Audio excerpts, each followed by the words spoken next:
Welcome back, folks, to another edition of Under Further Review with me, Noel Granada.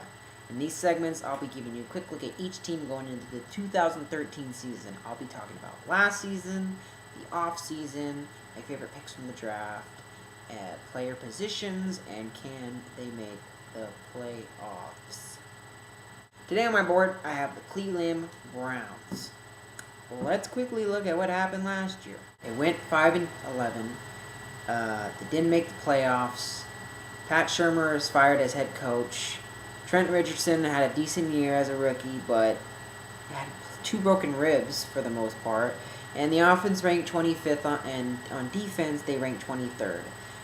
Another disappointing season for the Browns and the fans. The offseason. Well, not a lot of great things happened in the offseason for the Browns.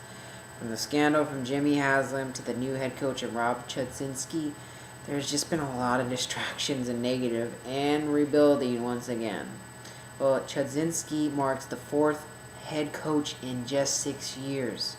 They also bring in Norv Turner as offensive coordinator and Ray Horton, who will be the defensive coordinator and changing the defensive scheme to a 3-4 this year. As far as the players they picked up this offseason, they did grab Paul Kruger from Baltimore, wide receiver Devon Bess, defensive tackle Desmond Bryant, and quarterback Jason Campbell as more of the notable players they picked up. I like some of their acquisitions, but they let a bunch of guys go this offseason. So honestly, I don't know how to feel about the Browns going into this year, because it seems every year this team is just rebuilding or basically just sucking. I mean, if you were to look at the last 11 years for the Browns, they have only had 2 winning seasons. 2 out of the last 11 years. And you know what years they were? 2002 and 2007.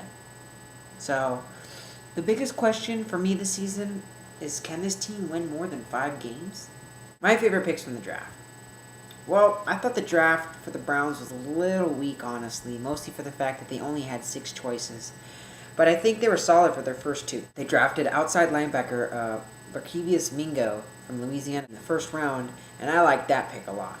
He's got a lot of talent, he's big and quick, and fits perfectly with stout linebackers in this group that they already have. You can never have enough linebackers in a 3-4, honestly, so just basically jars on the shelf as I see it. And then in the 3rd round, they got cornerback Leon McFadden from San Diego State. He makes a lot of big plays and looks to replace Sheldon Brown at right corner. So he'll probably start immediately and look to see if he can replace anybody. Player positions. Quarterback. Well, the Browns are going to stick it out with Brandon Weeden, who only threw for 3,385 yards, 14 touchdowns, and a miserable 17 interceptions, and led the team to a 5-10 record.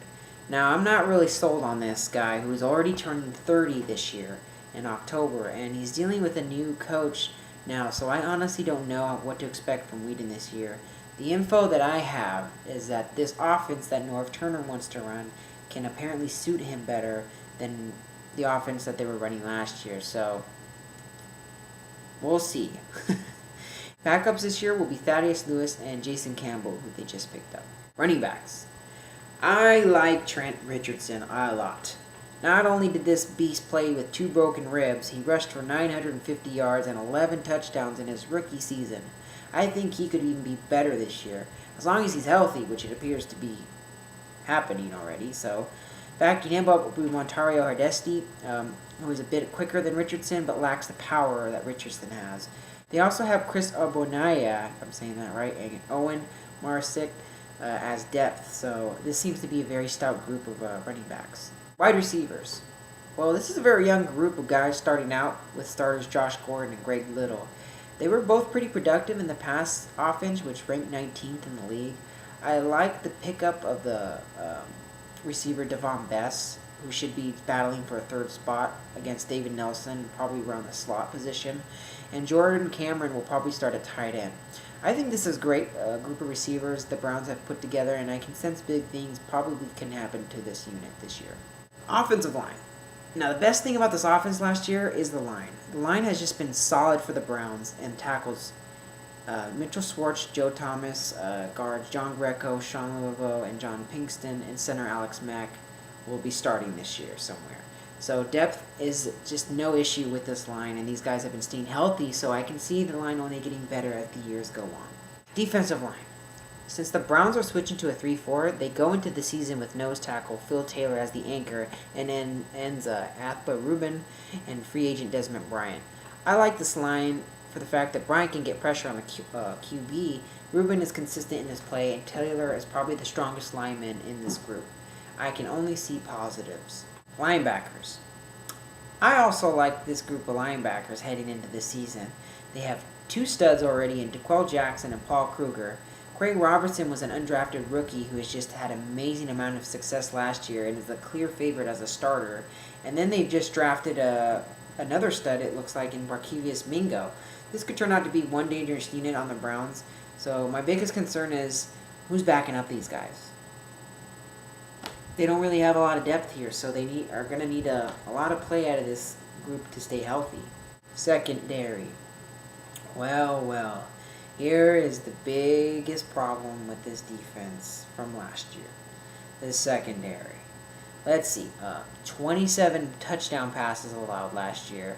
Unacceptable. Clearly unacceptable. Brown and Young are gone now, and the secondary is 2013 is looking pretty young. They drafted Leon McFadden and to probably take Sheldon Brown's spot to play opposite of Joe Hayden. TJ Ward, Deshaun Gibson appear to lock in the safety spots, but whoever is starting, they can't be allowing 27 passing touchdowns, or this season is going to be another overhaul that's going to have to happen again. So somebody's going to need to step up in secondary and stop the passing touchdowns from happening anymore. Special teams. Change is good sometimes, and that's what the Browns are hoping for with new kicker Shane Graham, who will be replacing Phil Dawson. Graham has been having a decent season since last year as he kicked for 31 of 38 field goals. So I think he can be solid for the Browns. Spencer Lanning will be punter this year, and Travis Benjamin will handle punting and kick returns this year. Can they make the playoffs? I'm going to have to say no. And this is an easy no for the Cleveland Browns, and here's why. First of all, this team just has yet to find an identity for themselves. So many new coaches. So many changes.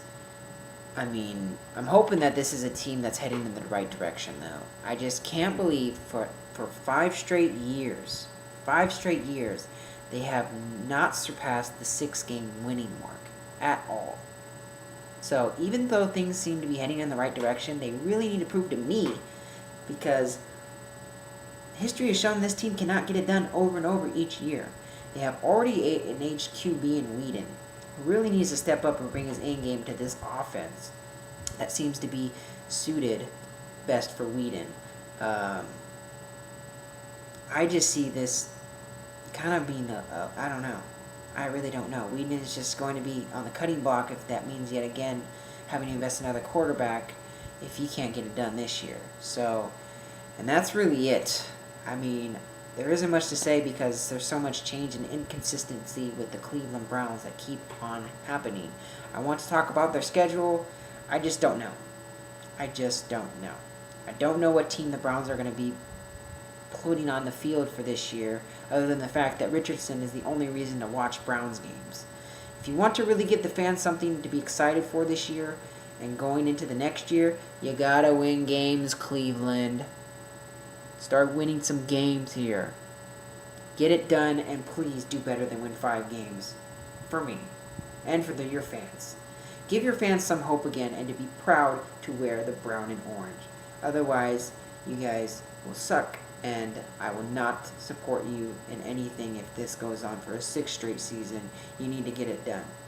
Now, and with that, football fans, ends my segment on the Cleveland Browns. Hope you enjoyed it. Please leave any comments below and subscribe to my page.